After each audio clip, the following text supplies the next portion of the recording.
శ్రీ గురుభ్యో నమ. శక్తిపాత దేశికభ్యో నమ. ఈరోజు మహాశివరాత్రి పర్వదిన సందర్భంగా ఆదివారం వచ్చింది. ఆదివారం సత్సంగంలో మనం మహాశివరాత్రి ఆరాధన పద్ధతుల గురించి కొంచెం చెప్పుకుందామండి. ఇందులో మనకి మెయిన్ రుద్రాభిషేకం చేస్తారండి.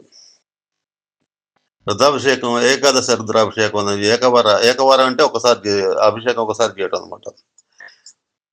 ఏకాదశి రుద్రాభిషేకం అంటే 11 సార్లు అభిషేకం చేయటం అనమాట. మంత్రాలను మహాన్యాసపూర్వకంగా. మహాన్యాసం అంటే ఏంటి, న్యాస ప్రక్రియలు అంటే ఏంటి, ఇవన్నీ తెలియాలండి. ఇవన్నీ ఎందుకు ఇంత గుప్తమైనటువంటి మనకు ఆధ్యాత్మిక జ్ఞానాన్ని ఋషులు మనకు అందించారనమాట. ఇది ఏంటంటే మన డెవలప్మెంట్కి, మనకున్న సమస్యలు తీరడానికి ఈ అభిషేకాలు ఎందుకు చేస్తారండి?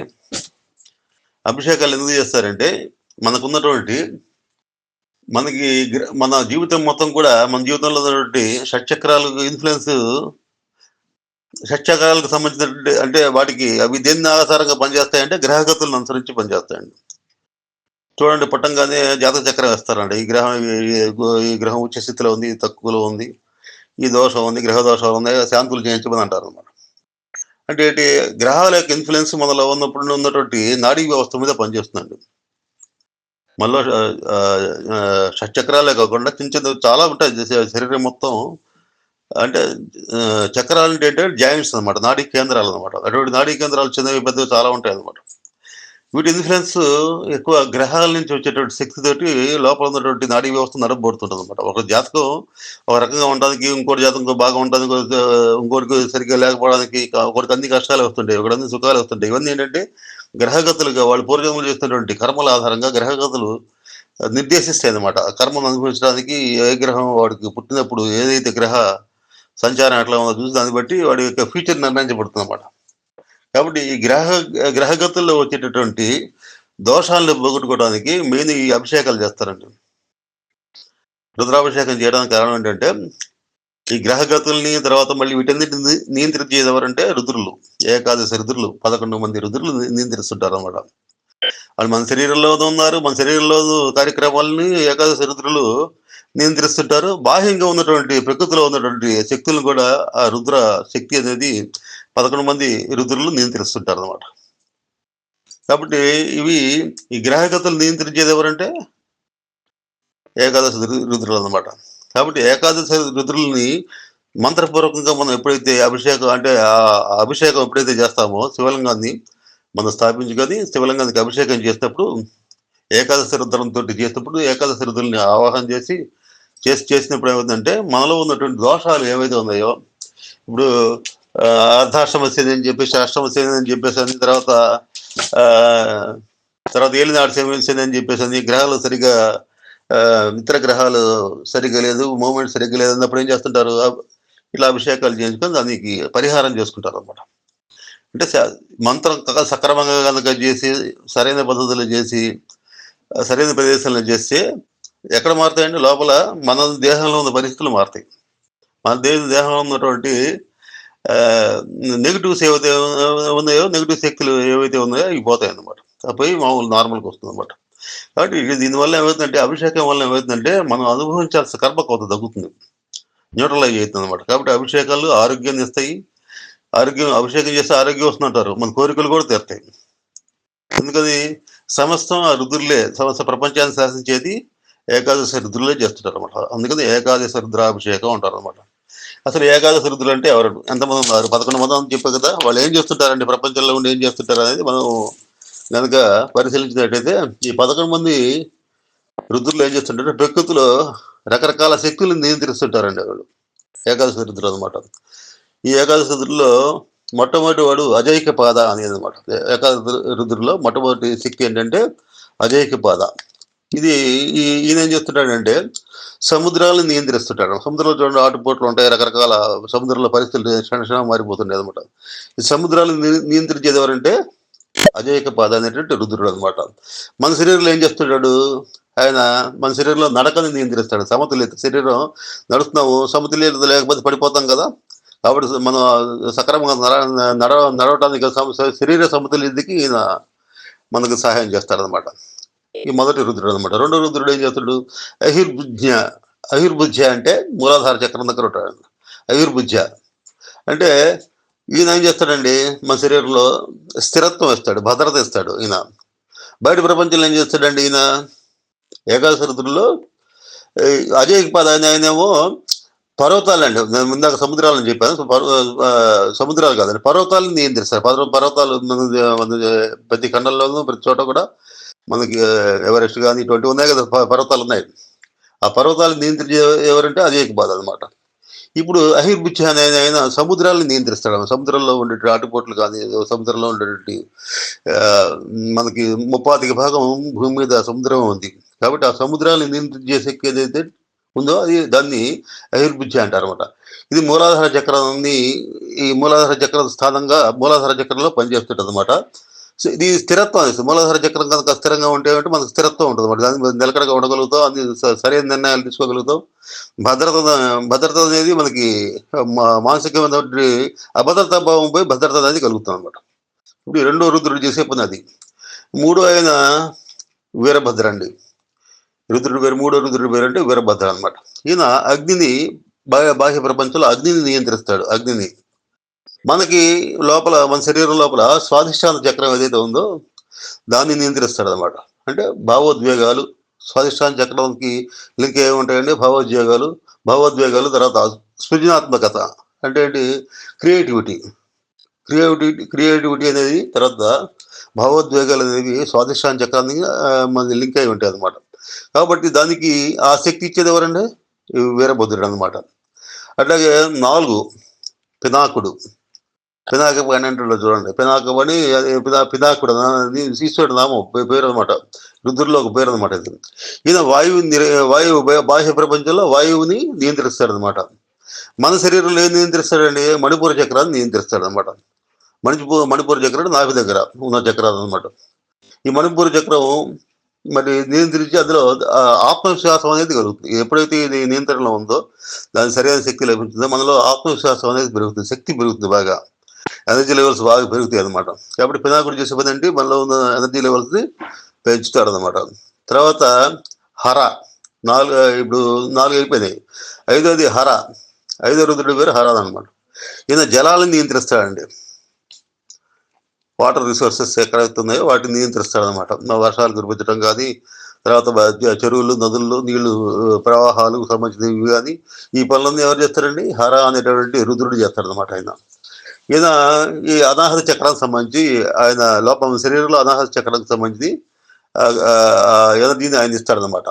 దీనివల్ల ఏమవుతుంది, అనాహత చక్రం సరిగ్గా పనిచేస్తే, ఈ హర అయిన అనాహత చక్రాన్ని కనుక ఇచ్చేసినప్పుడు, ఆ శక్తి లభించినప్పుడు ప్రేమ, తర్వాత సహానుభూతి అనేవి మనిషిలో బాగా పెరుగుతాయి. ప్రేమతత్వం బాగా పెరుగుతుంది అనమాట.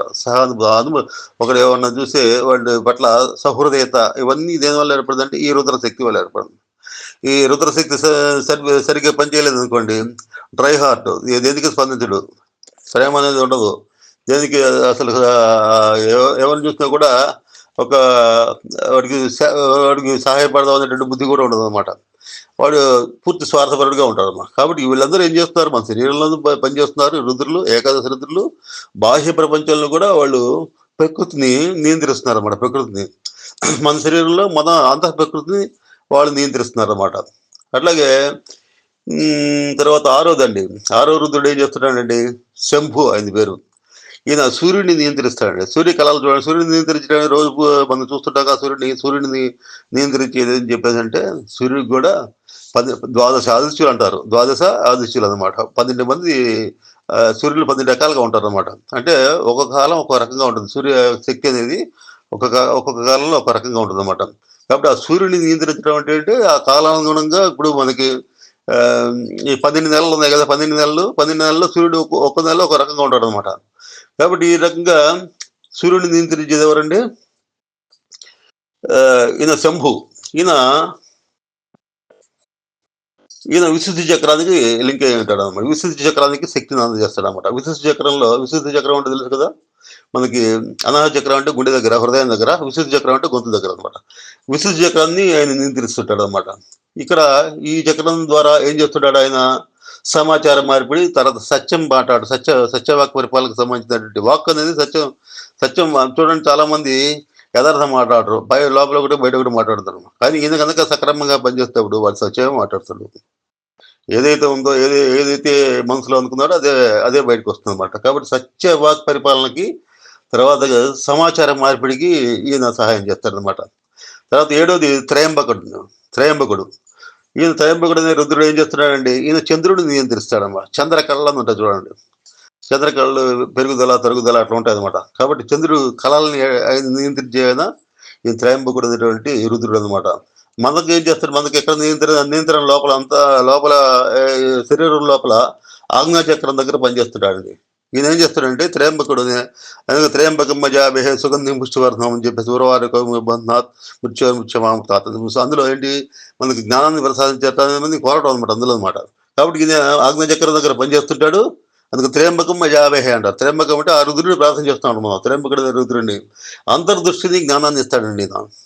లోపల అంతర్దృష్టి లోపల లోపల అంటే బాహ్య దృష్టి కాకుండా, ప్రాపంచిక దృష్టి కాకుండా అంతర్దృష్టి లోపల లోపల జ్ఞానానికి సంబంధించినటువంటి ఆ దృష్టిని ఇస్తాడనమాట ఈయన.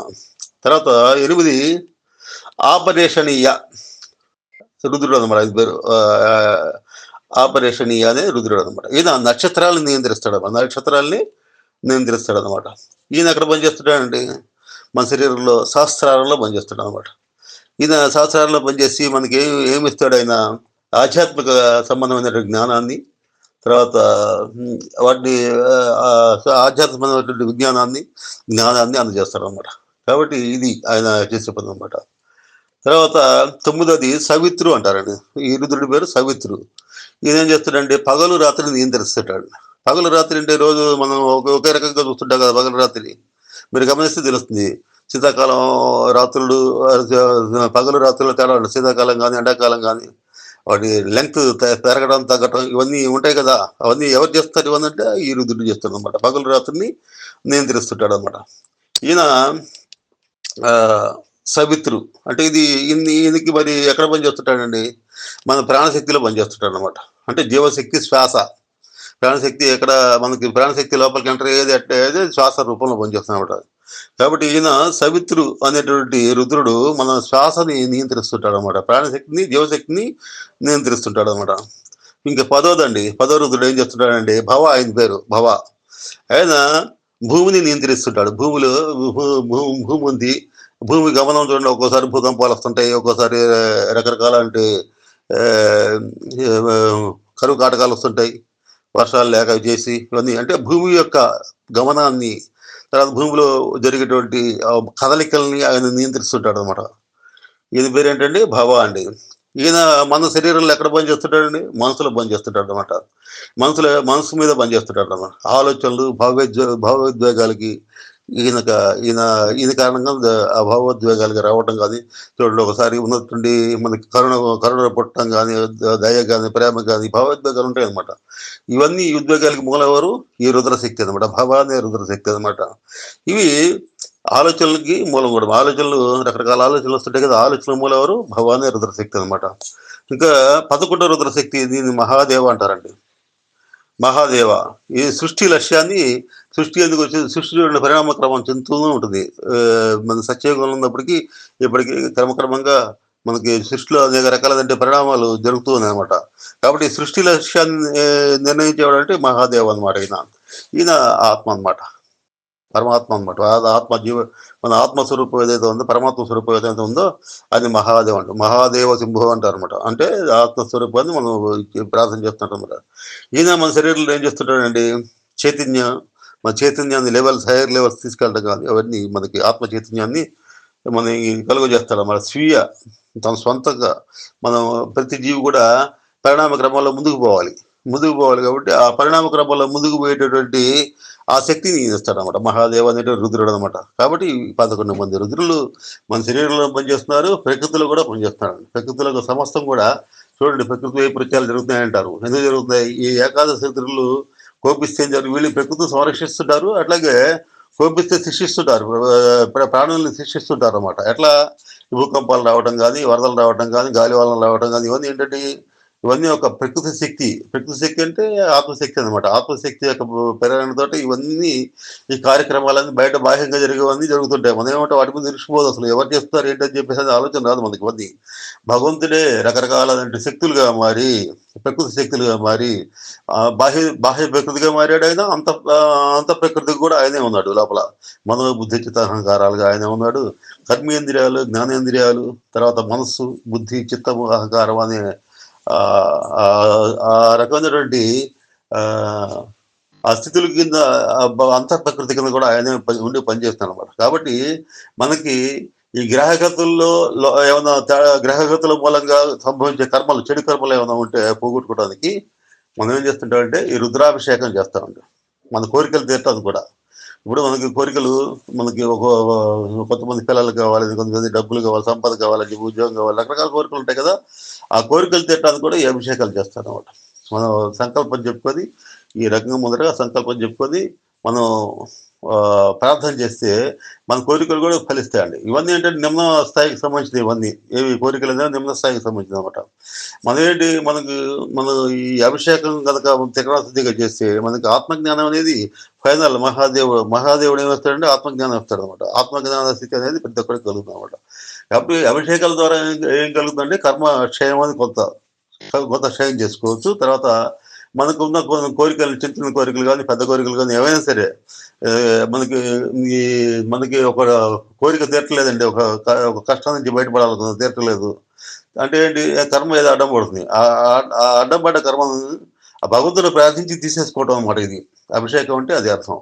అంతేగాని మనం ఏదో ఒకటి తీసుకొచ్చేసి పోసేసి నీళ్ళు చాలా మంది అంటారు రాతి మీద శివలింగానికి నీళ్లు పోస్తే అదే ఇది మిగతా ఏమన్నా అభిషేకాలు చేస్తే ఏమొస్తుంది ప్రయోజనం అని చెప్పి అంటారు అనమాట.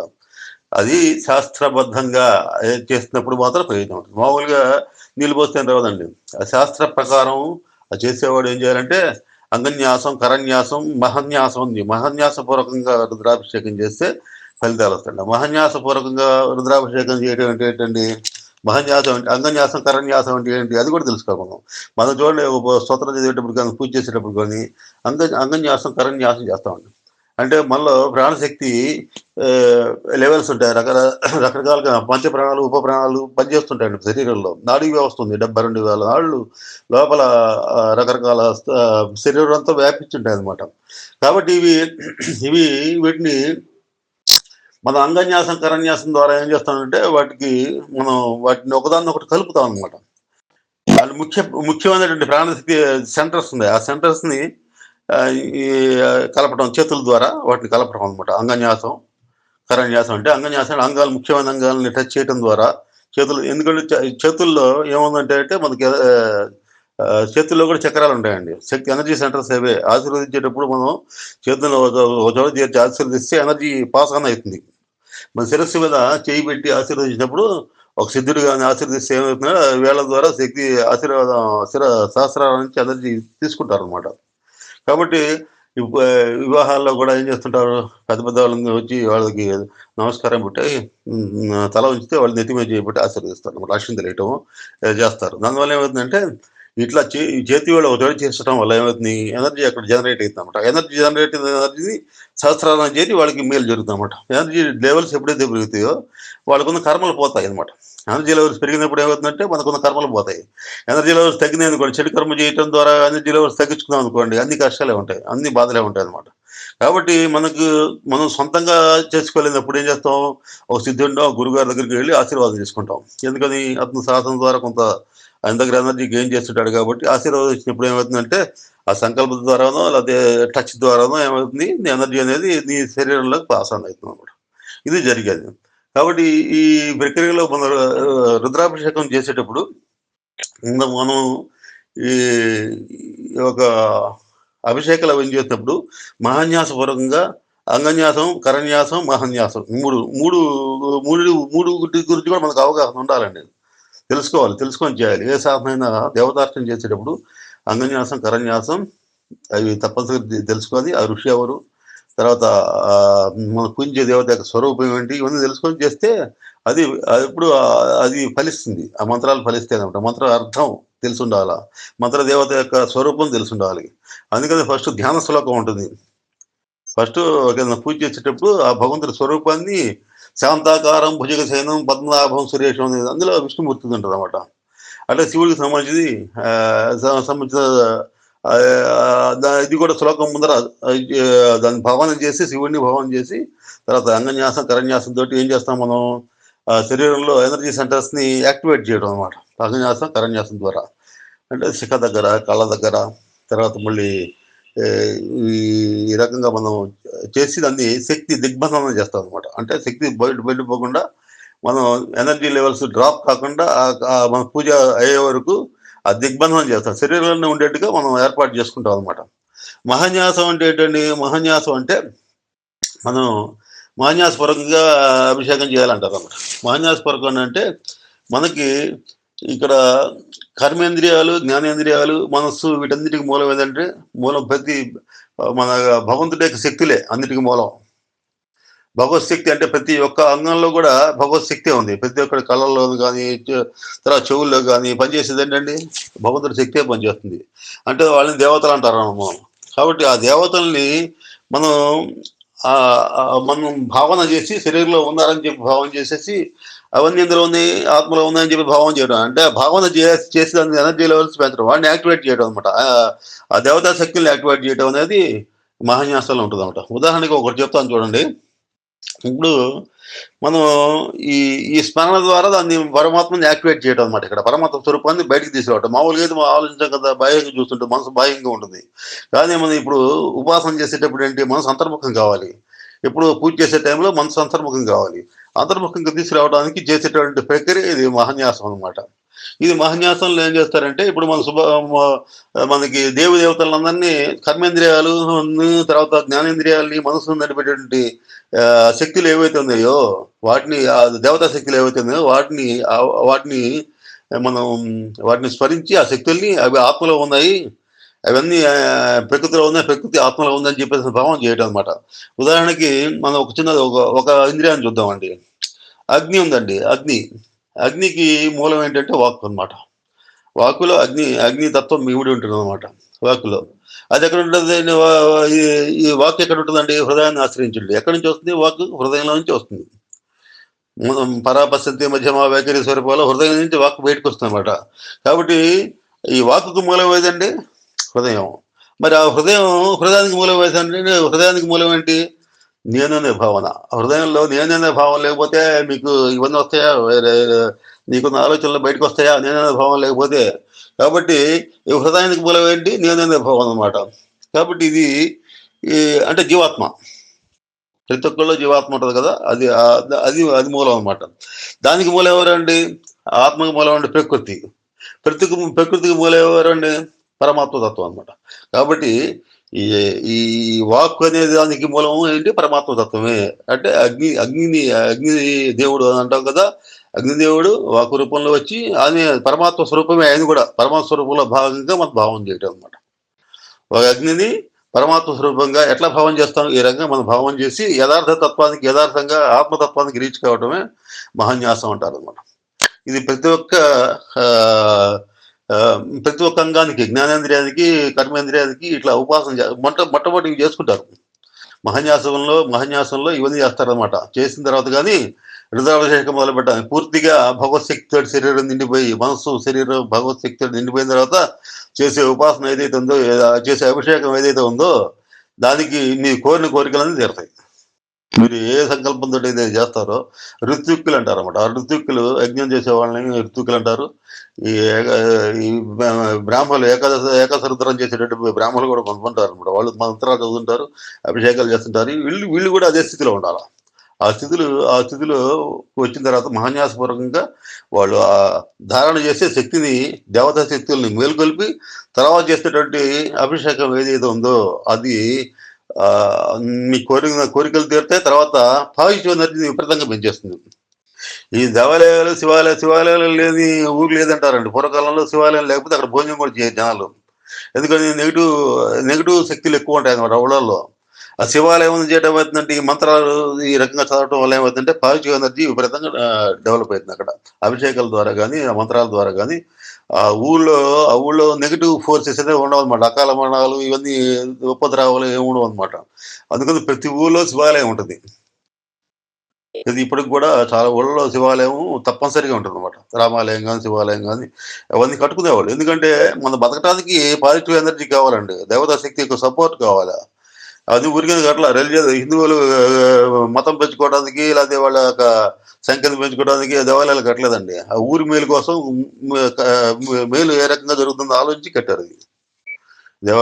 దేవాలయాల కన్‌స్ట్రక్షను లక్ష్యం అది. ఊరిని రక్షించాలి. ఊరిలో ఆఖరికి ఇప్పుడు గ్రామ దేవతలు గూడా ఉంటారండి. గ్రామ దేవతలు పనిచేసే పని గూడా అదే. ఆ గ్రామాన్ని సంరక్షిస్తుంటారనమాట.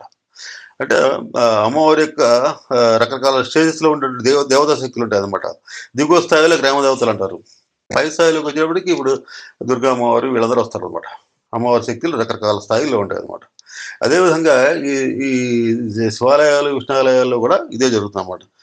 దానివల్ల పాజిటివిటీ అనేది పెరుగుతుంది. పాజిటివ్ ఎనర్జీ అనేది మన శరీరంలోనే పెరుగుతుంది. ఈ రకంగా హవనం చేయటం వల్ల మన శరీరంలో ఉన్నటువంటి దోషాలు పోతాయి.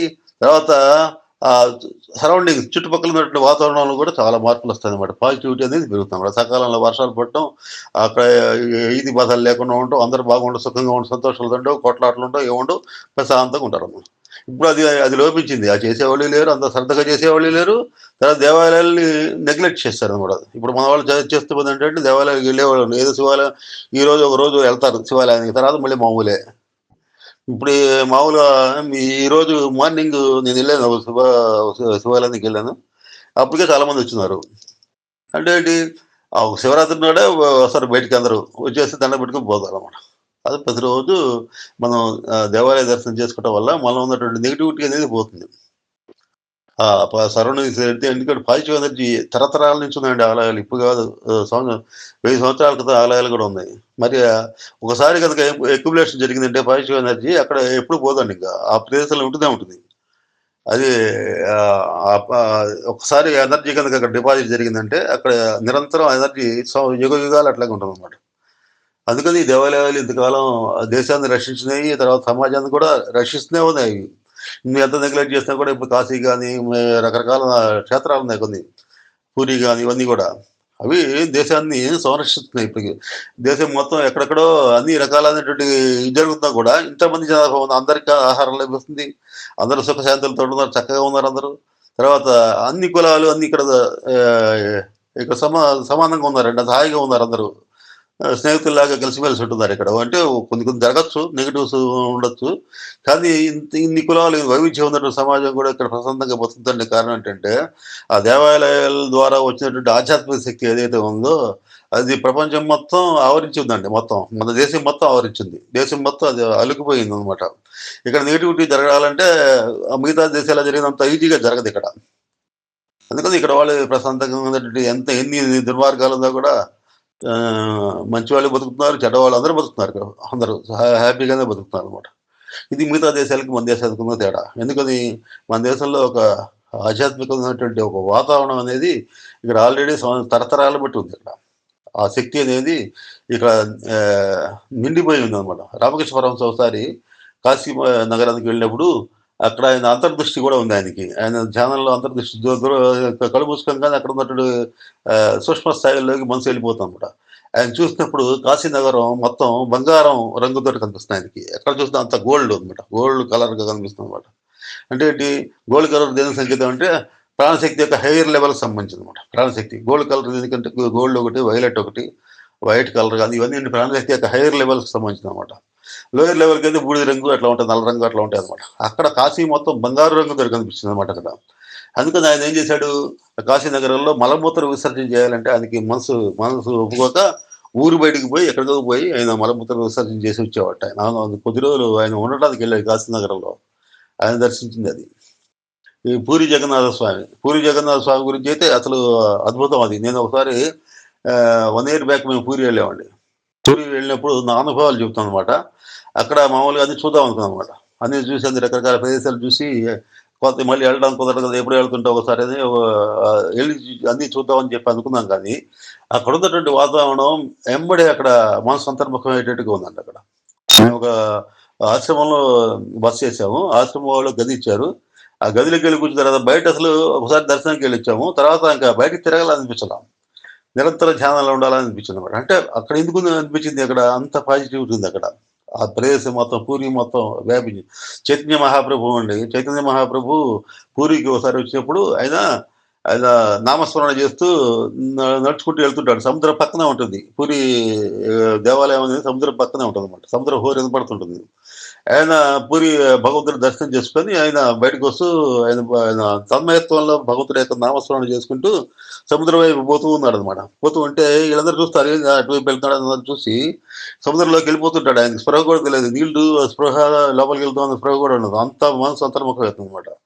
లోపలికి పోతుంటే ఆయన జాలర్లు అక్కడ ఉంటారండి. జాలర్లు ఉండి ఆయన బయటికి కొంత దూరం పోయి మళ్ళీ కొట్టుకొని పోతే లోపలికి వెళ్ళిపోతారు అని చెప్పి గబగబా లాక్కొస్తారు ఆయన పట్టుకొని. తీసుకొచ్చి మళ్ళీ అక్కడ ఆహ్, ఆలయం అక్కడ బయటికి తీసుకొచ్చి ఇక్కడ చేసిన తర్వాత అక్కడ ఆయన తన్మయత్వ స్థితిలో ఉంటాడు. ఈ జాలర్లు ఎవరైతే పట్టుకొచ్చారో వాళ్ళు కూడా నామ సంకీర్తన చేయటం మొదలుపెడతారు. అంటే ఈ చైతన్య మహాప్రభు అంత హయ్యర్ స్టేజ్‌లో ఉన్నాడు. మానసిక స్థితిలో ఉన్నాడు కాబట్టి ఆయన టచ్ చేయంగానే వీళ్ళలో కూడా మార్పొచ్చేస్తుందనమాట. వీళ్ళు కూడా మార్పొచ్చేసి ఆహ్, హరినామ స్మరణ చేస్తుంటారు. వీళ్ళు కూడా ఆయన ఎమ్మడే చేస్తూ నృత్యం చేస్తుంటారనమాట. ఇంటికొచ్చినా కూడా ఇంటికి వాళ్ళు వాళ్ళ వాళ్ళంటారు రిలేటివ్స్ ఉంటారు కదా! వాళ్ళ వాళ్ళ ఇంటికి తీసుకుపోతారు. ఇంటికి తీసుకుపోయినా అదే పరిస్థితి. వాళ్ళు అదే పరిస్థితిలో ఉంటారు. అదే స్థితిలో ఉంటారు. ఉంటే వాళ్ళ ఇంట్లో భార్యలు ఏం చేస్తారంటే, "అరే! వీళ్ళు చేపల వేటకి పోవాలి. రోజు వీళ్ళు ఇట్లా భజన చేసుకుంటూ కూర్చో ఆ స్వాముల వారికి కాబట్టి సరిపోయింది. అందుకే ఆయన అదే దీనిలో ఉంటాడు కాబట్టి, సాధనలో ఉంటాడు కాబట్టి, వీళ్ళింట్లో మరి బయటికి పోయి అక్కడికి పోయి సముద్రం మీదకి పోయి చేపలు పట్టకపోతే మన జీవనాట్లా గడుస్తుందని చెప్పి వీళ్ళ స్వాముల వారి దగ్గరికెళ్ళి అడుగుదాము. ఇట్లా ఎందుకయ్యారని చెప్పేసని ఆయన చైతన్య మహాప్రభు దగ్గరికి తెచ్చి ఇట్లా అయిపోయారండి వీళ్ళు భజన చేస్తూ, నామస్మరణ చేస్తూ, నృత్యాలు చేస్తున్నారు. ఇంట్లో కూడా అట్లాగే ఉన్నారు. మరి వీళ్ళ మామూలు అయింది వీళ్ళకి. వీళ్ళు బాగు చేయండి అని చెప్పని అడుగుతారన్నమాట. అడిగితే ఏం లేదు మీ చేతులతోటి అన్నం వండి పెట్టండి వాళ్ళకి మామూలుగా వచ్చేస్తున్నాం. మీ చేతులతోటి ఒకసారి మళ్ళీ శ్రద్ధగా దాన్ని మీ వాళ్ళకి అన్నం వండి పెట్టండి. అన్నం వండి పెట్టి బలవంతంగా పెట్టండి. నార్మల్‌గా వచ్చేస్తారు. అనంగానే వాళ్ళు అట్లా అన్నం వండి పెట్టి మళ్ళీ అంటే ఏంటి ఆహారం మనం తినే ఆహారం అనేది ఆహారంలో ద్వారా కూడా మనకి నెగటివిటీ అనేది ఇప్పుడు మన ఎదుటి వ్యక్తి ఆహారం వండి పెట్టాడనుకోండి, వాళ్ళ నెగటివిటీ ఎక్కువుందనుకోండి, ఆ ప్రభావం ఎదుటివాడి మీద పనిచేస్తుంటే పాజిటివ్ ఎఫెక్ట్ అనేది పోతుంది. ఇప్పుడు చైతన్య మహాప్రభు ద్వారా వచ్చినటువంటి పాజిటివ్ వైబ్రేషన్స్ ఏవైతే ఉన్నాయో, ఈ నెగెటివ్ వైబ్రేషన్ న్యూట్రలైజ్ చేసి మళ్ళీ మామూలుగొస్తారనమాట. కాబట్టి వాటిలో అంత శక్తి ఉంది. ఈ ఈ పాజిటివిటీలో అంత శక్తి ఉందన్నమాట. ఆ శక్తి ఎలా వచ్చిందండి? ఇవంతా ఈ శక్తి అంతా మరి ఇంత మహానుభావులు సంచరించిన భూమి రామకృష్ణ పరమహంస మరి ఈయన తమిళనాడు చూస్తేనేమో రమణ మహర్షి, ఇటు పక్కనేమో చైతన్య మహాప్రభు వీళ్ళందరూ పెద్ద పెద్ద గొప్ప గొప్ప యోగులు ఉన్నటువంటి సంచరించినటువంటి సాధనలు చేస్తున్న ప్రదేశం అండి ఇక్కడ. ఇదంతా కాశీ నగరంలో ఎంతో మంది యోగులు వచ్చి సాధన చేశారక్కడ. మరి వాళ్ళు చేసే సాధన తాలూకు శక్తి ఏదైతే ఉందో మొత్తం సమస్తం వ్యాపించింది. ఏది మన దేశం మొత్తం వ్యాపించిందండి. దేశంలో యోగులు లేని ప్రదేశం లేవు. అసలు లేవని చెప్పొచ్చు ఒక రకంగా చెప్పాలంటే. ప్రతి చోట కూడా దేవారాధనలు, దేవతార్చనలు, రకరకాలైన భక్తులు, యోగులు వాళ్ళ సాధనలు చేసేటువంటి వ్యక్తులు ఉన్నారు. అంతకాలం ఇప్పుడు కాదు అని చెప్పట్లేదు. పూర్వకాలంలో చేశారట్లా. చేసినప్పుడు ఒక వ్యక్తి సాధన చేస్తే ఆ సాధన తాలూకు పాజిటివ్ ఎనర్జీ ఏదైతే ఉందో ఆ ప్రదేశంలో స్థిరంగా ఉంటుంది అది. వేల ఏళ్ళు అట్లాగే ఉండిపోతుందన్నమాట. పూరిలో శక్తిపాత సంప్రదాయానికి చెందినటువంటి మహాగురువు ఆయన స్వామి ఆశ్రమం కూడా ఉంది అక్కడ. దాని ఆది గురువు ఆయన పేరు మనకు నారాయణ తీర్థ మహారాజు, గంగాధర తీర్థ మహారాజు. గంగాధర తీర్థ మహారాజు యొక్క ఆశ్రమం ఉంది పూరిలో. ఆయన అక్కడ తపస్సు చేశాడు. దాన్ని తర్వాత ఆయన సిద్ధి పొందిన తర్వాత చాలా ఏళ్ల తర్వాత మనవాళ్ళు వెళ్ళి ఎవరు మన శివం తీర్థ మహారాజు గురువు గారు అక్కడికి వెళ్తాడు. ఒకసారి వెళ్ళినప్పుడు ఆయన ఆశ్రమం ఉంది కదా ఎక్కడ కనిపెట్టాలని వెళ్తాడనమాట. మామూలుగా అయితే మారిపోయి ఉంటుంది కదా, సంవత్సరాలు వందల సంవత్సరాలు అయ్యేటప్పుడు అక్కడ ప్రదేశాలన్నీ మారిపోయి ఉంటాయి కదా. కానీ ఈయన విష్ణుతీర్థ మహారాజు ఆయన కూడా మంచి సిద్ధస్థితి కాబట్టి ఆయనకి వైబ్రేషన్స్ తెలుస్తాయి. ఎక్కడ పాజిటివ్ వైబ్రేషన్స్ ఉన్నాయి, ఎక్కడ నెగిటివ్ వైబ్రేషన్స్ ఉన్నాయో తెలుస్తాయి అనమాట. తెలిసినప్పుడు పూరి నగరం అంతా సంచరిస్తున్నప్పుడు ఒక చోట పాజిటివ్ వైబ్రేషన్స్ బాగా తగులుతాయి. తగిలితే అక్కడికి వెళ్ళి చూస్తే అక్కడ బొగ్గుల దుకాణం ఉంటుంది. బొగ్గుల దుకాణం. బొగ్గుల దుకాణం ఉంటే ఆయన కనిపెడతాడు. ఇదే ఆయన తపస్సు చేస్తున్న ప్రదేశం. గంగాధర తీర్థ మహారాజు తపస్సు చేస్తున్న ప్రదేశం ఇదే అని చెప్పేసని ఆయన కనిపెట్టేసి దాన్ని కొనుక్కొని దాన్ని ఎంతో కొంత డబ్బులిచ్చి వాళ్ళ దగ్గర డబ్బులు పే చేసి మాకిది కావాలని చెప్పేసని వాళ్ళని ఖాళీ చేయించి అక్కడ ఆశ్రమం కడతారండి. అంటే ఏంటి? ఆయన సాహసం తాలూకు వైబ్రేషన్స్ ఉన్నట్టా లేనట్టా? మనకు కనపడకపోవచ్చు. కానీ ప్రదేశంలో స్థిరంగా ఉంటాయి. ఆ వాతావరణంలో స్థిరంగా ఉంటాయి. దాన్ని ఆకాశంలో స్థిరంగా ఉంటే వాటిని ఆకాశిక రికార్డింగ్స్ అంటారనమాట. అట్లే భూమిలో కూడా నిక్షిప్తమైంది. పంచభూతాలు నిక్షిప్తమైందండి. సాధన తాలూకు ప్రకంపనలు ఏవైతే ఉన్నాయో, ఈ నదులు అంత పవిత్రం ఎట్లా అయినాయండి నదులు? నదులు గాని, ఇవన్నీ తీర్థాలు గాని ఇవంతా పవిత్రం ఎట్లయిందంటే, అక్కడ రకరకాల సాధన పనులు యోగులు వెళ్ళి వాటిని దర్శించి, వాటిని స్పర్శించి అక్కడ దాన్ని శక్తిపాతం ఉంటుందా చూడండి. ఇప్పుడు శక్తిపాతం అని చెప్పి దీక్షలిస్తున్నారు. వాళ్ళు అక్కడ వెళ్తే చాలు, సాధన పరుడు ఒక యోగి ఒక ప్రదేశానికి వెళ్తే ఆ ప్రదేశం మొత్తం ఎనర్జీ అయిపోతుంది మొత్తం. మీకు తెలియదు, ఎనర్జీ కనపడదు, కంటికి కనపడదు. ఇప్పుడు రేడియో కనపడుతున్నాయి, కనపడవు కదా. అట్లాగే పాజిటివ్ ఎనర్జీ అనేది మీకు కంటికి కనపడదు. అట్లాగే నెగిటివ్ ఎనర్జీస్ కూడా అట్లాగే ఉంటాయి. ఈ శ్మశానాల్లోనూ, హాంటెడ్ ప్లేసెస్‌లోనూ వాటికి వెళ్ళొద్దంటారు. రాత్రిపూట ఎప్పుడు పడితే ఇప్పుడు వెళ్ళొద్దంటారు అన్నమాట. నిర్మానుష్య ప్రదేశాలకి వెళ్ళొద్దంటారన్నమాట. అక్కడ నెగిటివ్ శక్తులు కూడా ఉంటాయి. నీకు కనపడకపోవచ్చు. చాలా కాలం అక్కడ నెగిటివ్ ఏదో హత్యలు జరిగి ఉంటాయన్నమాట ఆ ప్లేసుల్లో. వాటికి కూడా వెళ్ళొద్దంటారు. అవి తక్కువ. అవి ఉంటే ఉండొచ్చు కానీ ఎక్కడో జరుగుతుంటాయి. మన దేశంలో ఏంటంటే దేవాలయాలు లేనటువంటి ఇల్లు మన గ్రామం లేదు. ఎక్కడ పడితే అక్కడ దేవాలయాలు ఉన్నాయండి. మరి దేవాలయాల ద్వారా వచ్చేదేంటంటే పాజిటివ్ వైబ్రేషన్స్ అనమాట.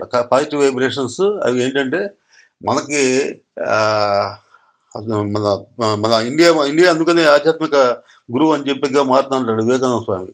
ఎందుకని ఇక్కడ ఈ యోగుల యొక్క తపశ్శక్తి అంట ఇక్కడ నిశ్చితమైందనమాట. యోగులు సాధించినటువంటి సాధన ఫలం మొత్తం ఇక్కడ ఏంటంటే ఇక్కడ ఉన్న వాతావరణంలోను, ఇక్కడ ఉన్న వాటర్‌లోను, ఇక్కడ ఉన్న భూమిలోను మొత్తం ఈ పవిత్రమైన భూమి. కిందకి దిగంగానే ఆయన మట్టిని నెత్తి మీద స్వీకరిస్తాడాయన వివేకానంద స్వామి.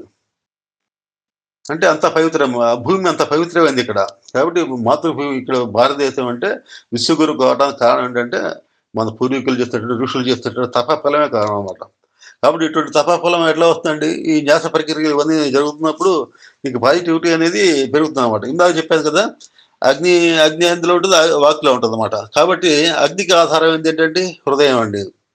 అదే వాక్‌కి ఆధారం హృదయం అనమాట. హృదయం ద్వారా వాక్ బయటకొస్తుంది. మాట బయటికి రావాలంటే హృదయం ద్వారా బయటికి రావాలనమాట. హృదయం నుంచి మధ్యమ వైఖరికి వస్తే వైఖరి వాగ్గా వస్తుందనమాట. కాబట్టి ఈ హృదయానికి మూలం ఏంటంటే ప్రకృతి అనమాట. ప్రకృతి ఎక్కడుందండి? ఆత్మలో ఉంది. కాబట్టి ఈ ఈ వాక్ అనేది ఆత్మలో భాగము అని చెప్పేసని నువ్వు నువ్వు ఆ క్షణంలో పూజ చేస్తున్నప్పుడు ఆ భావం చేయాలనమాట. అట్లాగే ఇందులో ఇంకా ఏముందండి? తర్వాత అట్లాగే హ్మ్. ఇట్లాగే మన జ్ఞానేంద్రియాలు ఏవైతే ఉన్నాయో వీటన్నిటిని అట్లా భావం చేస్తారన్నమాట. అంటే నేత్రాలండి. సూర్యుడు నేత్రాలకు సంబంధించి ఉంటది. నే నే నేత్రా నేత్రాల్లో ఏంటి మన కంటిలో వెలుగు ఉంటారు చూడండి. అంటే సూర్యుడు నేత్రాలను ఆశ్రయించిందనమాట. నేత్రాలు దేన్ని ఆశ్రయించాయండి? హృదయాన్ని ఆశ్రయించింది. ఇది మామూలే. హృదయం దేనిలో ఉందండి? ప్రకృతికి లింక్ అయింది. ప్రకృతి ఎందులో ఉంది? ఆత్మలో లింక్ అయింది. కాబట్టి ఈ కళ్ళలో ఉన్నటువంటి దేవతా శక్తి అయినటువంటి ఆ సూర్యుడు కూడా భగవత్ స్వరూపమే. అది చివరికి కంకులోని అట్లా వస్తుందన్నమాట. ఎట్లయితే అట్లాగా హ్మ్. చంద్రుడు, చంద్రుడు ఉన్నాడు. మనసుకు మూలం అనమాట. ఆ మనసు ఎక్కడి నుంచి వస్తుంది? మనసు హృదయం కేంద్రం. మనసులో ఆలోచనలకు కేంద్రం అంటే హృదయం అనమాట. కాబట్టి హృదయం ఎక్కడుందండి? ప్రకృతిలో ఉంది. ప్రకృతి ఎక్కడుందండి? ఆత్మలో ఉంది. కాబట్టి ఈ చంద్రుడు కూడా ఆత్మలో ఉన్నాడు. సమస్తం ఆత్మకు సంబంధించింది అని చెప్పి తెలుసు. అట్లాగే చెవులండి. చెవులు దిక్కులకు సంబంధించినవండి. దిక్కులకు సంబంధించి ఈ అధిదేవతలు ఎవరైతే ఉన్నారో వాళ్ళు చెవుల ద్వారా ఈ చెవులకి లింక్ అయ్యి అంటారు. ఆ చెవులు ఎక్కడ ఈ చెవులు దేనికి సంబంధించినవండి? ఎక్కడుందండి? దాని యొక్క అది హృదయంలో ఉంది. హృదయం ఎక్కడ? ప్రకృతి ఎక్కడ? ఆత్మలో లింక్ అయిందనమాట. వరుసగా మనం ఇట్లా లింకప్ చేసుకుంటూ పోవడం. దీన్ని మహాన్యాసం అంటారు. దీన్ని మహాన్యాస ప్రక్రియ అంటారు. ఫస్ట్ ఈ మహాన్యాస ప్రక్రియ చేసుకున్న తర్వాత అంటే ఏంటి? మనం దేవతా స్వరూపంగా మారాలి. మన ప్రతి అంగంలో కూడా భగవంతుడు ఉన్నాడని చెప్పేసి భావన చేయటం అనమాట. అది మహాన్యాసం అంటే అదనమాట. మన మన చెవుల్లో, కళ్ళల్లో, తర్వాత ప్రతి కర్మేంద్రియాలు, జ్ఞానేంద్రియాలు, మనసులో అన్నిట్లో భగవంతుడే ఉన్నాడని చెప్పేసని మన భావం చేసి, మనం దేవతా స్వరూపంగా మారిన తర్వాత అప్పుడు అభిషేకం చేయాలన్నమాట. అప్పుడు అది అప్పుడు భగవంతుడు పలుకుతాడు. ఈ అభిషేకం ద్వారా ఏం జరుగుతుంది? అభిషేకం మనం శివలింగానికి పెడతామండి. శివలింగంకి పెట్టినప్పుడు మన ఆకారం ఒకసారి చూడండి, శివలింగం రౌండ్‌గా ఉంటుంది. అంటే దానికి ఆద్యంతాలు లేవండి. రౌండ్‌లో మీరు ఏ పాయింట్ తీసుకొని మళ్ళీ ఎక్కడికో వస్తారు మళ్ళీ. చివరనేది మీ మొదలు చివరనేది ఉండదు అందులో రౌండ్‌లో. అంటే ఏంటి? భగవంతుడు సర్వాంతర్యామి అని చెప్పడమనమాట. తర్వాత శివుడి యొక్క అభిషేకం ద్వారా మనం ఏం తెలుసుకోవాలండి? శివుడి యొక్క అభిషేకం ద్వారా శివుడు అభిషేకం చేసి వాటర్ మనం ఏం చేస్తాము? మనం ప్రపంచంలో ప్రతిదీ సంపాదించుకుంటామండి. మనం ప్రపంచంలో ప్రతిదీ కూడా మనం ఏం చేస్తుంటాము? మన కర్మలు చేసి రకరకాల మనం డబ్బులు గానీ, ఇల్లు గానీ, వాకిలు గానీ అన్నిటిని పెంచుకుంటూ ఉంటామండి. పెంచుకొని మనం ఏం చేస్తుంటాము? వాటిని దాన్ని పట్టుకొని అవి నావి అని చెప్పేసి భావంతోటుంటదనమాట. అహంకారం అంటే స్వార్థంతోటుంటే అవి నావే అని చెప్పి అంటామనమాట. దాన్ని వదిలిపెట్టినప్పుడు ఏమైద్ది? చేతుల నుంచి వదిలిపెట్టామండి కిందకి. కానీ అది నిరంతరం ఏంటంటే మనకి ప్రపంచంలో ప్రతిదీ మారిపోతుంటది. నువ్వు నాదనుకున్నంత మాత్రం నీ దగ్గర ఉండదది. అది ఇంకోళ్ళ దగ్గర నెక్స్ట్ ఇంకోళ్ళ దగ్గరికెళ్ళిపోతుంది. ఒక ఇల్లు సంపాదించావు కష్టపడి. మన జీవితకాలం అయిన తర్వాత ఎవరో ఒకళ్ళకి అప్పజెప్పుకోవాలి కదా! ఇప్పుడు ఒక ఇల్లుందండి. ఒక లింక్ డాక్యుమెంట్ ఎంతుంటాయి? 100 ఏళ్ల వరకు మీ దగ్గర ఉంటాయండి. అంత క్రితం ఎవరి దగ్గరున్నాయి? ఎవరు దానికంటే చెప్పగలరా? కాబట్టి ప్రకృతిలో నిరంతరం నేనని చెప్పేసి భావంతో ఉన్నంత కాలం నీకు వేదన మిగులుతుందనమాట. కాబట్టి ఏంటి? ప్రకృతిలో మనం సంపాదించింది ఫ్రీ ఫ్లో కానివ్వాలి. ఏది ప్రకృతికే సమర్పించాలి మళ్ళీ. ప్రకృతిలో మనం ఏదైతే సంపాదించామో అంటే ప్రకృతిలో ఉన్న జీవుల నుంచి మనం సంపాదించాం. ప్రకృతి నుంచి సంపాదించాం. ఆ సంపాదించింది మళ్ళీ జీవులకే మళ్ళీ ఉపయోగించడం అనేది తెలియాలన్నమాట. అదే ఇందులో అభిషేకంలో మనం చేసే పని. ఏం చేస్తుంటాం? రకరకాలైనటువంటి అభిషేక పదార్థాలు తీసుకొచ్చేసి వాటిని వదిలిపెడతాం. శివలింగం మీద వదిలిపెడతాం. వదిలిపెడుతున్నప్పుడు ప్రకృతి ద్వారా మనకు ఏదైతే పదార్థాలు ఏదైతే తెచ్చుకున్నామో శివలింగం మీద వదిలిపెడతాం. శివలింగం మీద వదిలిపెడుతుంటే శివలింగం ఏమన్నా ఉంటుంది అందులో. అందులో ప్రిజర్వ్ అయ్యి ఉండవు అందులో. ఆ కిందకి వెళ్ళిపోతూ ఉంటాయి అవి. అది కిందకి వెళ్ళిపోతుంటాయి అన్నమాట. అంటే ఏది నిలవదు, ఏది శాశ్వతం కాదని తెలపడమే అందులో ఉన్నటువంటి రహస్యం. ప్రపంచంలో ఏది శాశ్వతం కాదు. మనం ఏదైతే మనకు ఇది ఉందో, మన యొక్క అటాచ్మెంట్స్ అనేవి వదులుకోవటం అనేది మనకు అభిషేకం ద్వారా మనం తెలుసుకోవాలన్నమాట. అటాచ్మెంట్స్ ఏవైతే నేను నాదని చెప్పేసి మనం ఏదైతే ఇచ్చేసుకుంటున్నామో ఆ భావాలను వదిలిపెట్టేవనే అభిషేకం యొక్క అర్థం అనమాట. అంటే నిరంతరం ఏదైనా కిందకే ఉంటుందన్నమాట. అంతే పోతుంటుందన్నమాట. అట్లాగే ఈ భస్మం ఉందండి. భస్మం కూడా ఏంటి? భస్మానికి కూడా సింబాలిజం ఉంది. భస్మానికి సింబాలిజం ఏంటి? విభూతి అంటారు కదా. విభూతి అందరూ శివాలయం కలిసి విభూతి పెట్టుకుంటారు అనమాట. అంటే ఈ విభూతికి ఏంటి? దానికి సరైన అర్థం ఏంటి? అంటే విభూతి పెట్టుకోవడం వల్ల అర్థం ఏంటి? అది త్రిపుండ్రాలు పెట్టుకుంటారు. త్రిపుండ్రాలు పెట్టుకుంటే సత్వరజస్తమోగుణాలు సమస్థాయిలో సమానంగా ఉండవు. ఎక్కువ తక్కువ ఉండకూడదు. ఒకటి ఎక్కువ ఉంటే మీద ప్రమాదం అనమాట. ఆ వ్యక్తిత్వంలో మార్పు వస్తుంది. 3 సమానంగా ఉండాలి. ఎప్పుడు ఏది వాడాలో అప్పుడు వాడాలన్నమాట. 3 సమస్థితిలో ఉండటం అనేది ఈ త్రిపుండ్రాలకి సంకేతంగా చెప్పదు మనం. తర్వాత విభూతి అంటే ఇప్పుడు మనకి ఇక్కడ మనం ఏ రకంగా మనం బూడిద కింద తీసుకోకూడదండి. అంటే ఆత్మజ్ఞానం అనే అగ్నిలో మన శరీరం అనేటువంటి నేను అనేటువంటి రికగ్నేషన్ ఏదైతే మనం దగ్ధం చేస్తామో అది విభూతి అనమాట. విభూతి అంటే ఆత్మజ్ఞానం అనేటువంటి మనం ఈ రకంగా తెలుసుకొని అన్నింటి గురించి తెలుసుకొని మహర్షులు చెప్పినటువంటి విజ్ఞానం అంతా నేర్చుకున్న తర్వాత ఈ ఆత్మజ్ఞానం అనేటువంటి అగ్నిలో మనం ఏం చేయాలి? మన గుర్తు ఐడెంటిటీని వదిలేయాల. ఆత్మజ్ఞానం అంటే ఏంటి? ఆత్మజ్ఞానం అంటే నేను ఆత్మ అనుకోవటం కాదండి. ఆత్మకున్న లక్షణాలు ఏవైతే ఉన్నాయో సహనం, ఓర్పు, దయ, ప్రేమ, క్షమ, నిజాయితీ ఇవన్నీ ఆత్మ లక్షణాలు అనమాట. అవన్నీ నీ జీవితంలో నువ్వు ఏం చేయాలి? అవి నీ అడాప్ట్ చేసుకోవాలి. అవి నువ్వు వ్యక్తం చేయగలగాలి. అది ఆత్మస్థితిలో ఉంటావు అంటే అది. ఆత్మస్థితిలో ఉంటావు అంటే నీ స్వభావంలో నిజాయితీ ఉండాలి. నీ స్వభావంలో సత్యం ఉండాలి, నిజాయితీ ఉండాలి, ప్రేమ ఉండాలి, క్షమ ఉండాలి, దయ ఉండాలి. ఇవన్నీ ఉన్నప్పుడే నువ్వు నేను ఆత్మని చెప్పడానికి అర్హత ఉందన్నమాట. కాబట్టి ఇవన్నీ లేకుండా నేను ఆత్మ అనుకుంటే నేను అమెరికా ప్రెసిడెంట్ అనుకుంటే నేను ప్రెసిడెంట్ అవుతానా? కాబట్టి నువ్వు ఆత్మ కావాలంటే ఆత్మ లక్షణాలు ఏవైతుందో అది మనం అడాప్ట్ చేసుకోవాలన్నమాట. కాబట్టి విభూతి అంటే ఏంటంటే ఇక్కడ ఆత్మజ్ఞానం అనే అగ్నిలో శరీరానికి గల గుర్తింపుని వదులుకోవటం అనమాట. శరీరాన్ని చెప్పేసి ఇది నేను నాదే అని చెప్పేసి స్వార్థంతో మనం ఏదైతే మనం పోగు చేసి పెట్టుకున్నామో ఆ గుర్తింపుని వదిలి మనం ఏం చేయాలి? యజ్ఞకర్మలు చేయటం అనమాట. 10 మందికి ఉపయోగపడే కర్మలు చేయటం. తర్వాత యోగ స్థితిలోకి రావటం, మనసు వాక్కు కర్మతో ఒకే పని చేయటం. ఈ స్థితికి రావాలండి. దీన్ని విభూది అంటే అదనమాట. అంటే ఆత్మజ్ఞానంతోటి మనకున్న అజ్ఞానాన్ని దగ్ధం చేస్తే వచ్చినటువంటి బూడిదని ధరించమని అర్థం అక్కడ. అంతేగాని మామూలుగా విభూది పెట్టుకుంటే నీలో మార్పొస్తుందా? రాదు కదా! ఆత్మజ్ఞానం ద్వారా మనం ఈ రకమైన లక్షణాలను మనం నిజ జీవితంలో అడాప్ట్ చేయటం ద్వారా మనలో ఉన్నటువంటి ఆ శరీర భ్రాంతిని దూరం చేసుకోవటమే అది విభూది అంటారు మనం. అంటే దాన్ని ధరించాలనమాట. ఏది నేననే ప్రజ్ఞ నేను అనే స్వార్థపూరితమైనటువంటి ప్రజ్ఞ ఏదైతే ఉందో, జీవాత్మకు సంబంధించినటువంటి ప్రజ్ఞాశక్తులు ఏదైతే ఉందో, దాన్ని దహనం చేయాలనమాట. దాన్ని దహనం చేస్తే వచ్చినటువంటి బూడిద ఏదైతే ఉందో దాన్ని ధరించాలనమాట. అది కనపడుతుంది. భగవంతుడు కనపడతాడా మనకి? ఇప్పుడు భగవంతుడు స్వరూపం ఏంటండి? మన నామరూపాలతో కనపడడండి భగవంతుడు. భగవంతుడు స్వరూపం ఎప్పుడు కాంతి స్వరూపంలో ఉంటాడండి భగవంతుడు. కాబట్టి అటువంటి భగవంతుడికి ఈ విభూతులు ఇవన్నీ పెట్టుకుంటే భగవంతుడు దొరుకుతాడా? మనం ఏ విభూతి పెట్టుకోవాలి? ఈ జ్ఞానానికి సంబంధించినటువంటి ఆ విభూతి పెట్టుకుంటే భగవంతుడి యొక్క సాక్షాత్కారం కలుగుతాం. ఇదండి శివ శివరాత్రిలో మనం తెలుసుకోవాల్సిన విషయాలన్నమాట. ఇందులో ఇందులో భగవంతుడిని మరి శివుడిని అక్కడికి పోయి పూజ చేయలేం కదండి. మేము కాశీకి పోయలేము. అన్ని మీరు చెప్పారు క్షేత్రాలు బాగున్నాయని చెప్పేసి అది అంటే మనం అక్కడ దాకా పోక్కర్లేదు. ఒకసారి చూసేసి చాలండి. ఒకసారి చూసేస్తే దాన్ని మనసులో గుర్తుపెట్టుకొని మనం భావం చేసుకోవచ్చు. అది అదేంటంటే కాశీ క్షేత్రం చూశారు, తల్లి తీరం చూశారు ఆ క్షేత్రాన్ని. మనసులో అది రికలెక్ట్ చేసుకోవడం. ఆ క్షేత్రాన్ని ఎప్పుడైతే మీరు తలుచుకున్నారో మీ ప్రాణశక్తి అక్కడ దాకా వెళ్తుంది. వెళ్ళినట్టే మీరు అక్కడ దాకా వెళ్ళినట్టు అనమాట. కాబట్టి మీరు అక్కడ కాశీ క్షేత్రాన్ని కానీ, శ్రీశైలం కానీ, లేదా ఇంకెక్కడన్నా కాళహస్తి కానీ వెళ్ళినప్పుడు, గుళ్ళకి వెళ్ళినప్పుడు కానీ, తిరుపతి వెళ్ళినప్పుడు కానీ, అక్కడ ఉన్నటువంటి మంచిని చూడాలి. మంచి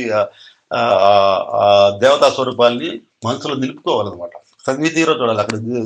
అక్కడ శ్రీనివాసుల మందిరికి వెళ్ళారండి. ఆ విగ్రహాన్ని కళ్ళు మూసుకొని దండం పెట్టకూడదు అనమాట. చూడాలి ఆ విగ్రహాన్ని మొత్తం మనసులో నిలుపుకొని దాన్ని ఇంటికి వచ్చిన తర్వాత ఆ స్వరూపాన్ని చూడటానికి ప్రయత్నం చేయాలి. ఆ స్వరూపాన్ని చూస్తూ మీరు ఎప్పుడైతే ఒక నమస్కారం పెట్టుకున్నారో మీరు అక్కడికి తిరుపతి వెళ్ళినటువంటి మీకు ఆ రకమైనటువంటి అనుభవం మీకు ఫలం వస్తుంది అనమాట. ఎందుకంటే మనం ఎప్పుడైతే భావన చేసామో ఆ భావన వెంబడ మీరు తిరుపతి అని చెప్పేసి భావన చేసి ఆ విషయాన్ని తిరుపతిలో ఉన్న విషయాన్ని జ్ఞాపకం చేస్తున్నారు అనుకోండి, మన ప్రాణశక్తి ఎక్కడ దాకా వెళ్తుంది, తిరుపతి దాకా వెళ్తుంది. మా మామూలుగా అయితే బస్సులో రైల్లో ప్రయాణం చేసి ఒక రోజుల్లో ప్రయాణం చేస్తే అక్కడికి వెళ్ళాం. కానీ మనసుకి ఇక్కడ కూర్చొని మనం చంద్రుడి గురించి ఆలోచన చేసినా కూడా చంద్రుడి మీదకి ఇప్పుడు మన ప్రాణశక్తి వెళ్ళిపోతుంది. చంద్రుడి మీదకి వెళ్ళేట్టు కింద లెక్క అనమాట. అంటే మనసుకి అంత శక్తి ఉంది. మనసుకి అంత చాలా కాంతికి మించిన శక్తి ఉందనమాట. కాబట్టి మనసు ఉపయోగించి మనం భగవంతుడి యొక్క స్మరణ చేయొచ్చు.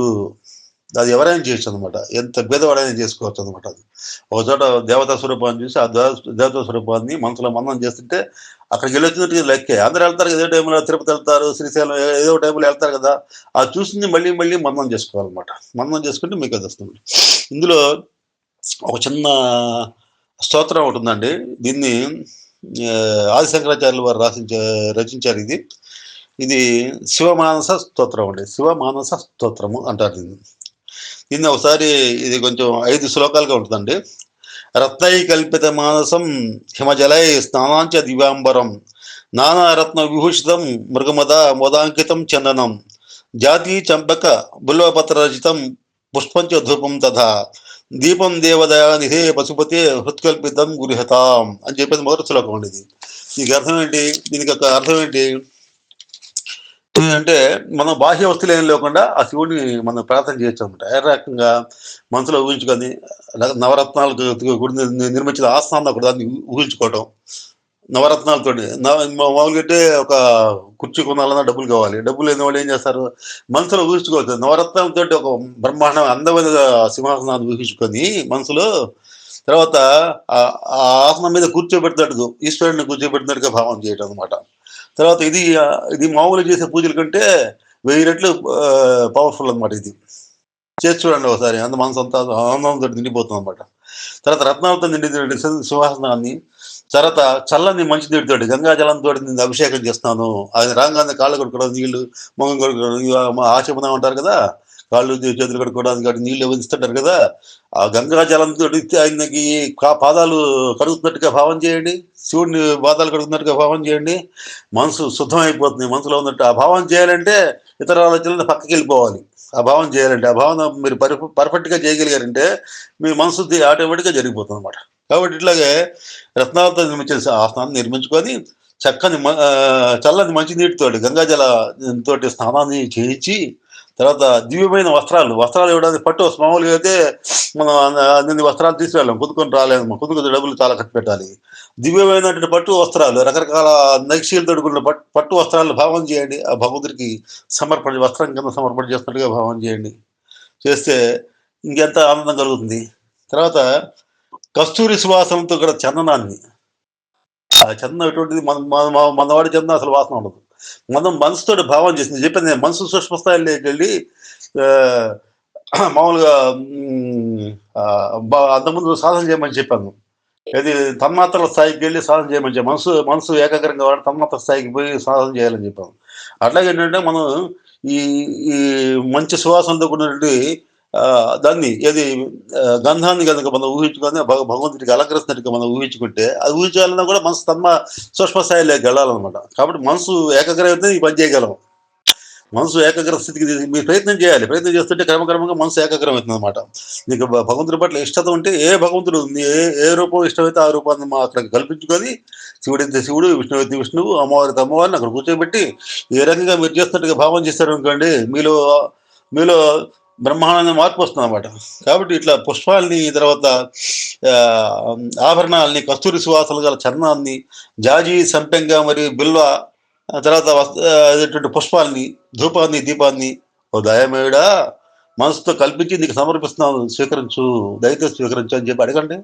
భగవంతుడు హృదయం చూస్తాడు. భగవంతుడు చూసేదంటే బయట మనం చేసేటువంటి కొబ్బరికాయలను, గంధం వీటిని చూడండి. అవి లోపల ఎటువంటి హృదయంతో చేస్తాడు, ఆర్తి ఉందా లేదా అని చూస్తాడు అనమాట. ఆర్తితోటి కనుక నువ్వు ఈ పూజ చేస్తావంటే, నువ్వు కాశీ విశ్వేశ్వరుని తలుచుకొని పూజ చేసావు, కాశీలో ఉన్నట్టు, కాశీలో అభిషేకం చేస్తున్నట్టు లెక్క. అంత పవర్ఫుల్ అనమాట ఇది. అంత పవర్ఫుల్. ఆ రకంగా మనసు తొందరగా శుద్ధి అవుతుంది అనమాట. అట్లాగే ఇంకా ఉందండి, అందులో 5 శ్లోకాలు ఉన్నాయి. అది మరి మనకి లెంగ్తీగా అవుతుంది. ఇప్పటికే 50 నిమిషాలు అయిపోయింది. మనం ఈ అందులో అర్థాలు చెబుతామండి. ఆ శ్లోకాల అర్థాలు చెబుతాను. బంగారు పాత్రలో పంచామృతాలు, పాయసము, పండ్లు, తాంబూలం మనసుతో నీకు సమర్పిస్తాను ఆయన, స్వీకరించు. బంగారు పాత్రలో మామూలుగా ఎందుకు వెండి, ఇత్తడివి ఏవి కాదండి, బంగారంతో, నవరత్న ఖచ్చితంగా బంగారు పాత్రలతోటి నీకు పంచామృతాలు సమర్పిస్తున్నాను, పాయసం సమర్పిస్తున్నాను. పాయసం రకరకాల, అందులో అన్ని రకాల ఇవి వేసి, నీకు కావాల్సింది వేసి, కిస్మిస్లు, ద్రాక్ష అన్ని, తర్వాత జీడిపప్పు అన్నీ వేసుకొని బ్రహ్మాండంగా తయారు చేసి ఆ పాయసాన్ని సమర్పిస్తామని భావించి, తర్వాత అది మీరు భావన చేయడం కాదండి. మీరు ఎప్పుడైతే ఆ రకంగా భావన తీవ్రతరంగా మారిందో మీరు దాన్ని చూడగలుగుతారు. మీరు ఎప్పుడైతే భావన, ఇప్పుడు మనసులో కళ్ళు మూసుకొని చూడండి, దేవతా స్వరూపాన్ని భావన చేశారనుకోండి, కొన్నాళ్ళకి దేవతా స్వరూపం సాక్షాత్కరిస్తుంది. భక్తి ఎక్కువైతే దేవతా స్వరూపం ఆ స్వరూపమే కనబడుతుంది. మనసులో అంతర్మానంలో లోపల కళ్ళు మూసుకొని కనబడుతుంది అనమాట. అట్లాగే మీరు ఎప్పుడైతే భావన తీవ్రమవుతుందో మీకు ఇవన్నీ కనపడతాయి. మీరు ఏవైతే సమర్పణ చేస్తున్నావో అన్ని రూపాన్ని తీసుకుంటారు అనమాట. తీసుకొని అవి రూపాన్ని తీసుకొని మళ్ళీ మీరు ఇంకా భావన తీవ్రత అది ఫిజికల్ ఫారంలో కూడా వస్తాయండి. చాలా మంది అట్లా చేస్తారు చూడండి. చాలా మంది ఇప్పుడు వివేకానంద స్వామి కానీ కొంతమంది ఒక నెలకు పోయినప్పుడు అతను కావాల్సింది ఏది కావాలనేది సృష్టిస్తుంటాడు. అరటికాయలు కావాలంటే అరటికాయలు, ద్రాక్ష పళ్ళు కావాలంటే ద్రాక్ష పళ్ళు, అది సిద్ధి అనమాట. కాబట్టి ఈ రకంగా భావన చేయడం ద్వారా, మనసును సూక్ష్మ స్థాయిలోకి తీసుకెళ్ళడం ద్వారా మీరు ఏదైతే భావన చేశారో దాన్ని వ్యక్తిరూపం కూడా మీరు చూడగలుగుతారు కొన్నాళ్ళకి. కాబట్టి ఈ భావనలో అంత, ఇది ఆదిశంకరాచార్యులు రాశారండి. ఎవరి కోసం రాశారంటే సాధనల కోసం రాశారు. ఉన్నతమైన ప్రజ్ఞాస్థితులలోకి వెళ్ళగలిగే ఆ సాధనలో ముందుకు పోవాల్సినటువంటి ఎంతసేపటికి ఈ ఫిజికల్ ఫారంలో ఉంది దేవి దేవతలను కాకుండా, ఏది మూర్తులు రాత్రి చేయబడిన దేవాలయాలు వీడి కాకుండా అంతర్గతంగా నీకు ఒకసారి ఆ ఇష్టత ఏర్పడిన తర్వాత, ఆ శక్తిని ఎనర్జీలో పెరిగిన తర్వాత నీవు ఈ రకంగా భావం చేసావంటే మనసు అత్యంత సూక్ష్మ స్థాయికి శుద్ధమవుతుంది అనమాట. మనసు శుద్ధి జరుగుతుంది అనమాట. మనసు శుద్ధి ఎక్కడ జరుగుతుంది? నీలో ఉన్నటువంటి ఆలోచనలన్నీ ఆలోచనలు తగ్గితే మనసు శుద్ధి అవుతుందండి. ఆలోచనలు దేనివల్ల వస్తాయి? మన చిత్త సంస్కారాల వల్ల వస్తాయి. మీరు ఎప్పుడైతే మీ కాన్సన్ట్రేషన్ మొత్తం దీని మీద పెట్టారో మీకు చిత్తశుద్ధి జరిగిపోతుంది. మా మనశుద్ధి జరుగుతుంది అనమాట. మనశుద్ధి జరిగి మీకు ఏకాగ్రత పెరుగుతుంది అనమాట. ఏకాగ్రత పెరిగి మనసు సూక్ష్మ స్థాయిలో వెళ్తుంది. అప్పుడు మీరు ఏ ఆలోచిస్తే అది అది బయటికి భౌతిక రూపంలో కూడా రావచ్చు. దాన్ని సిద్ధి అంటారు అనమాట. ఇప్పుడు మనం సాధన చేస్తుంటే సిద్ధులు వస్తుంటాయి అంటారు చూడండి. రకరకాల ప్రాకామ్య, ఈశత్వ, వసిత్వ, ఈ సిద్ధులు ఉన్నాయి కదా, ఆ సిద్ధులన్నీ వస్తాయి. ఇటువంటి సాధన చేస్తే అంటే మనసు సిద్ధి రావడానికి మనసు ఏకాగ్రం కావాలి, మనసు శుద్ధం కావాలన్నమాట. కాబట్టి ఈ శుద్ధం దీనివల్ల అవుతుంది. ఈ రకంగా చేసేటంటే దీనివల్ల వస్తున్నాడు. ఈ రెండో శ్లోకంలో అండి. తర్వాత మూడో శ్లోకంలో ఏం చెప్పాడు? ఛత్రం ఛత్రం మనం ఛత్రం సమర్పయామి, చామరం సమర్పయామి అంటుంటాం అన్నమాట. ఛత్రం, చామరం, వాద్యాలు, నృత్యం, గీతాలు ఇలా అలాగే ఇవన్నీ భక్తితో సమర్పిస్తాం అని చెప్పేసి అని నా మనసుతో నీకు సమర్పిస్తామన్న భావంతో చేసావు అనుకోండి, భగవంతుడు తీవ్రతడా? భగవంతుడు చూసేది ఏంటంటే మనసు హృదయాన్ని చూస్తాడు అనమాట. కాబట్టి నువ్వు అది ఎక్కడైనా చేయొచ్చు. దానికి ఏమైనా ఖర్చు ఉందా? 5 పైసలు ఖర్చు ఉందా? మనసులో కావాల్సింది అంటే భక్తే కావాలన్నమాట. తర్వాత నాలుగోది ఏంటండి? ఆత్మయే శివుడు అని భావం చేయడం. ఆత్మ లోపల ఉంది ఎవరండి? ఆత్మ, ఆ జీవాత్మ ఎవరంటే శివుడే. మనసు పార్వతి. ఈ మనసు అంటే ఏంటి? మన ప్రాణశక్తి అనమాట. ప్రాణశక్తి దీనివల్ల మనసుకి మూలం ఏంటంటే ప్రాణశక్తి అనమాట. కాబట్టి మనసే పార్వతి అనమాట. ప్రాణాలు శివగణాలు. శివగణాలు అంటే ఏంటంటే ప్రాణాలు, పంచప్రాణాలు, ఉపప్రాణాలు ఇవన్నీ కలిసి శివగణాలు అనమాట. కాబట్టి శరీరం అనే ఆలయం విషయవాసనలు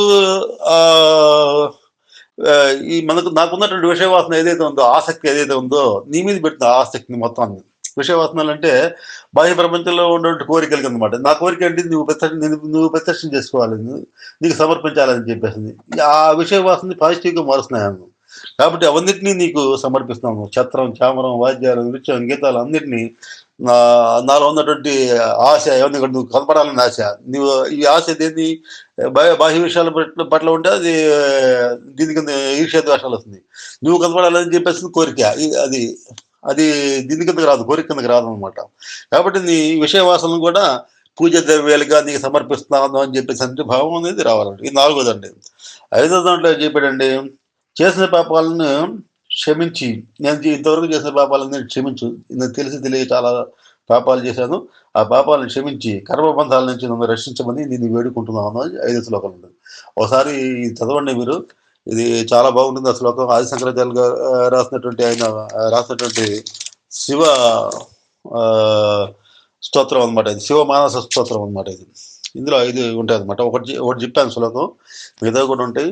ఈ శివరాత్రి సందర్భంగా మీ అందరికీ మంచి ప్రజ్ఞాస్థితులు రావాలని చెప్పేసి చక్కటి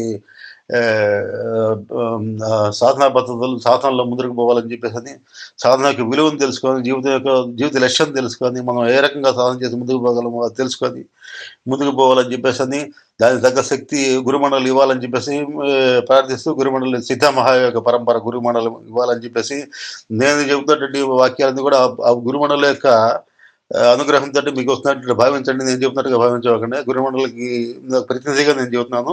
వాళ్ళు చెప్పిన వాటిలో వాళ్ళు నాకు తెలిసిన కొంత చెప్తున్నాను. కాబట్టి ఇది మీరు చక్కగా ఇటువంటి ఈ అకేషన్స్ వచ్చినప్పుడు, అంటే ఇటువంటి మంచి పవిత్రమైన దినాలు వచ్చినప్పుడు దాన్ని సద్వినియోగం చేసుకోండి. దాన్ని మామూలు లౌకికమైన విషయాల కోసం కాకుండా ధ్యానం చేసుకోవడం, పూజ చేసుకోవడం, చక్కగా మంచి సత్కాలక్షేపం చేసుకోవడం, దీనికి ఉపయోగించి మన ఎనర్జీ లెవెల్స్ పెంచుకోవాలన్నమాట. ఇవేంటంటే ఈ టైంలో మనం భగవంతుడి అనుగ్రహం విశేషంగా ఉంటుంది. ఏది శివరాత్రి, వైకుంఠ ఏకాదశి ఇటువంటివి ఏంటంటే మీ పరమాత్మ యొక్క శక్తి ఆ టైంలో గ్రహశక్తి అని చెప్పని చూసారా?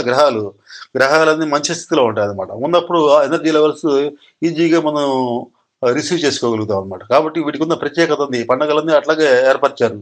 ఈ పండుగలన్నిటికీ పర్టికులర్ ఒక సంక్రాంతి జనవరిలో వస్తుంది. అట్లాగే ప్రతి పండుగ కూడా ఆ సీజనల్గా వస్తుంది. ఒక సీజన్లో ఆ సీజన్లోనే వస్తుంది. ఈ మాఘమాసంలో ఈ శివరాత్రి వస్తుంది. అట్లా ఏంటంటే ఇవన్నీ మనకి గ్రహగతులను అనుసరించి మనకి ఇవన్నీ ఏర్పాటు చేయబడ్డాయండి. పండుగలన్నీ ఏర్పాటు చేయబడ్డాయి. అంటే ఆ గ్రహగతుల్లో ఏం జరుగుతుంది, మీకు పాజిటివ్ వైబ్రేషన్స్ అన్ని విపరీతంగా బాగుంటాయి అన్నమాట. ఆ టైంలో మీరు సాధన చేశారనుకోండి, మీకు ఆ సాధన తాలూకు ఫలితాలను మీరు అందుకోగలుగుతారు అన్నమాట.